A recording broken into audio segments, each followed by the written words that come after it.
Quick little video here about this little setup that I built.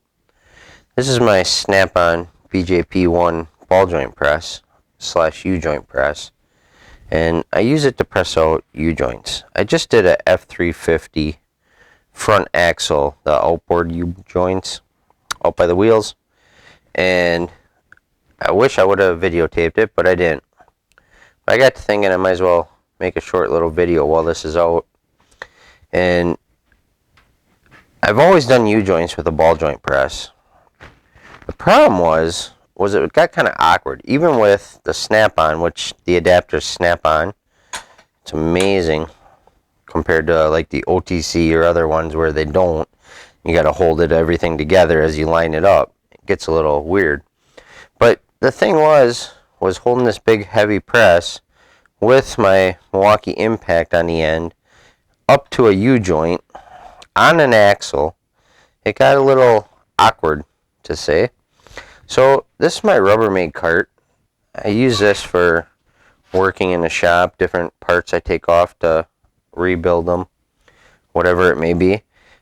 I had a couple extra 4x4s laying around, and I notched one, just put a V in it. I think a circular saw if I remember right. Screwed that through. Just put a couple 2x4s right here onto the 4x4s, and I sandwiched my press in there. Just a little slot like that. And this is built to go in a vise.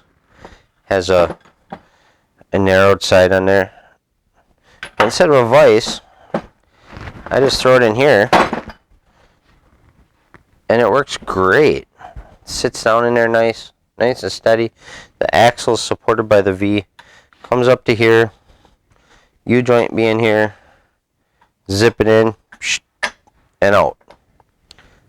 Very simple design. A couple bucks in wood. Most people have laying around.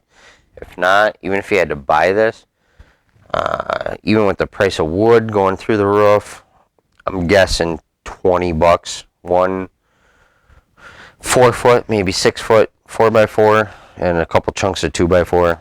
It really isn't going to be much, and it makes the whole process very, very nice. It just holds everything, so you got a free hand basically. So when you do the U-joint, you just hold one hand there, the other hand's on your impact, shooting that screw in to pop them out. It just makes it so much smoother. Before, I was always fumbling around trying to hold everything together, get it all lined up, usually on the ground or wherever, and it just wasn't fun. But this little $20 setup, if that, if you got scraps of wood laying around, easily make it up. You could even use 2x4s for this if you wanted, I think. I don't see any reason it has to be a 4x4. I thought I would share this. Quick little video on Friday. Anybody wants to make it, feel free to copy it. Nothing special to it, and I'm sure it would work with the OTC press or any other ball joint press that you use for U-joints. Should be able to just customize it with whatever slot you need. I just screwed one down, put my press in there, tightened this one up to it, screwed it down. Called it good. Simple. Sometimes that's the best. Thanks for watching.